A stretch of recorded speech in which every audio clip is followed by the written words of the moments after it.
Okay, Orlando, I'm just gonna make this video for you to follow on how I would cast the feet on. So you might be able to find it useful or use some of my techniques. If not, that's okay too.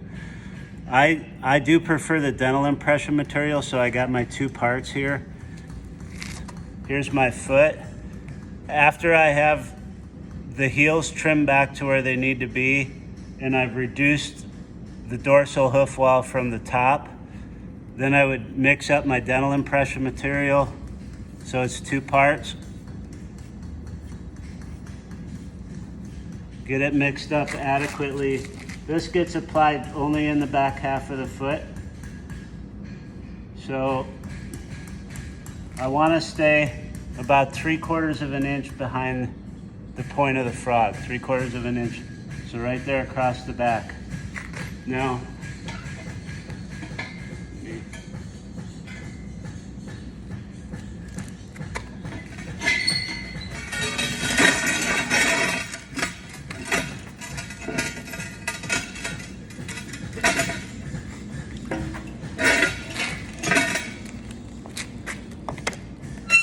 I've already drilled the holes in the bottom, going through the white line and coming out the dorsal hoof wall, so I can drop my screws into the holes.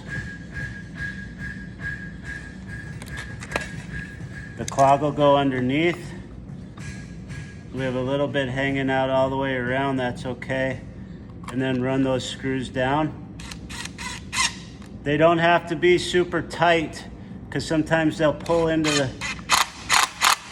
foot a little bit, so the screws just have to be there to hold the clog in place.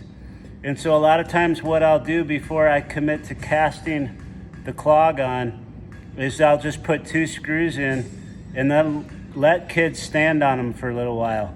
Make sure he likes how they feel. If he likes them, he'll pull his feet back underneath and he'll stand comfortably.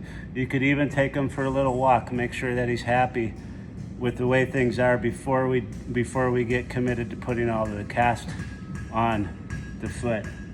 And it sounds like you've cast the egg bars on before, so it won't be any different than casting those on, but I'll still demonstrate the casting process.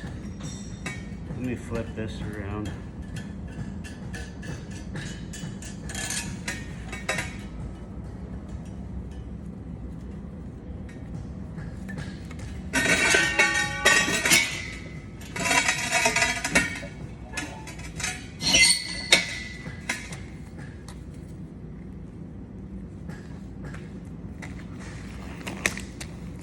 I'm sure if you can't get a hold of any dental impression material, that we can arrange to have some sent down there, so it's there for when you show up. Just like I said, you got to make sure that the toe of the clog is dished out so there's no pressure through the toe. And then you can make sure that you have the clog fit caudally or hanging out the back a little ways will be okay too. That's not going to hurt him. It's the back half of the foot that he's wanting to load or wanting to stand on.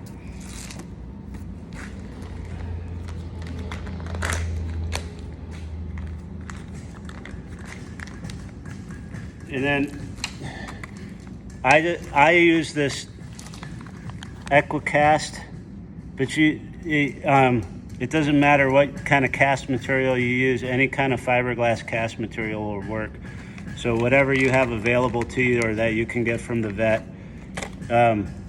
you can put it on dry.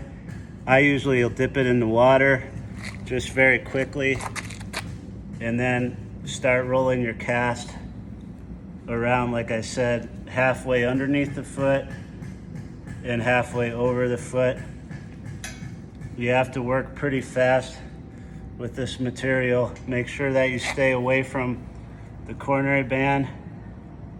You can come up over the top, pull it nice and tight.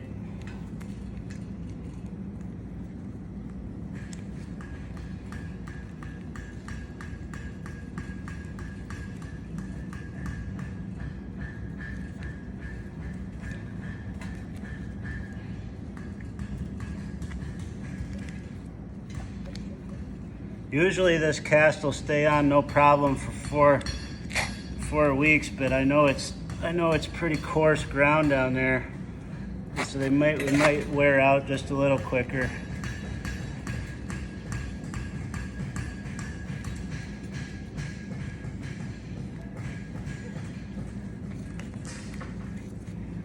There, once it's cast, once you have it on, you can see where underneath, how I'm lipped underneath the shoe all the way around, come up over the top about 2/3 up the hoof capsule. You can wet your hand then and kind of smooth out all your cast material.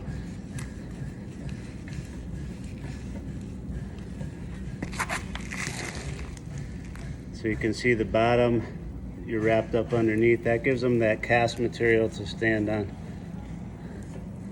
That's it. It's a piece of cake, and I'm sure you can do it. But I know there's a language barrier for us, and so I thought it'd be easier just for me to make a video, and you can see my process, how I prefer to do it, and then you can figure it out from there. It was really nice to meet you today. I appreciate what you do for David and Pam. Talk to you later.